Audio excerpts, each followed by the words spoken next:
Hello and welcome.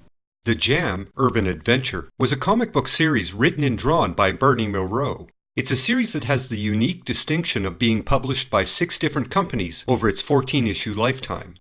Originally, the character was featured in issues 2 through 5 of the Matrix graphic series New Triumph, and these short pieces were later reprinted as the Jam Special, also by Matrix Graphics. From there, the series popped over to Comico for a one-shot special titled Super Cool Color-Injected Turbo Adventure from Hell, which is, let's be honest, one of the best titles ever. The series would properly start with the first 5 black and white issues being published by slave labor. Then those same 5 issues were almost immediately reprinted in color by Tundra. Following that, the series landed at Dark Horse for 3 issues, before finally settling at Caliber to finish out its 14-issue run. I mean, that's quite a lot of bouncing around for one series. It's no wonder it's an obscure little gem that never achieved the recognition it deserved.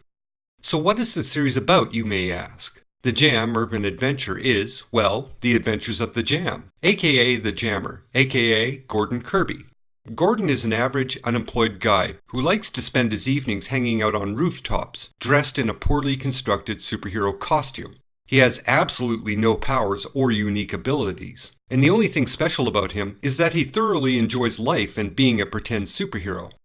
The Jam is, in part, a light satire of the superhero genre. Unlike other satires or parodies, like Megaton Man or The Tick, the Jam doesn't get involved with exploring the absurdities of superpowers. Instead, the Jam highlights what it would actually be like for an average, reasonably well-adjusted person to lurk around in a costume, and how someone like this would balance their oddball activities while maintaining a healthy relationship.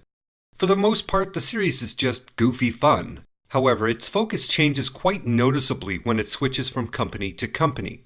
The story in the first 5 issues is the Jammer being hired by a detective to protect a very rich man from being assassinated by his terrorist brother. There's also a subplot where Satan personally tries to mess with Gordon's head in an effort to destroy his perpetual happiness. Now, the one thing I hate to point out is the quality of the 5th issue. The artwork is not up to Mireault's usual standard, and the story is rushed to its conclusion in my opinion. Don't get me wrong, it's an ending that works, and it ties up all the plot threads, but it really feels like Mireault just wanted to finish the story and be done with it. The next 3 issues at Dark Horse sort of establish a nemesis for the Jammer, and it kinda delves into Gordon's psyche a little, but neither plot thread goes anywhere. In fact, both of these threads are completely abandoned when the series switches to Caliber. The Caliber run is uneven. For the most part, it's single-issue stories about Gordon and his relationship, and the costume adventures are completely put aside. The series wanders and it never seems to settle on a direction. Or more accurately, it evolves into a showcase for other talent, with Mireault integrating the work of other artists and writers into the story. It's awesome that Mireault utilized his established comic book to give exposure to others. But, at the same time, it was a clear signal that Mireault wasn't all that invested in the character anymore. In fact, the final 2 issues were illustrated, but not written by Mireault. For the most part, the Caliber run was experimental, and it didn't have a narrative thread to hold the issues together. So these 6 issues are very uneven in contrast to the work that preceded it. It's not bad, but it's not the series it once was. Following the conclusion of the regular series, the Jam later appeared with Madman in a 2-issue miniseries put out by Dark Horse.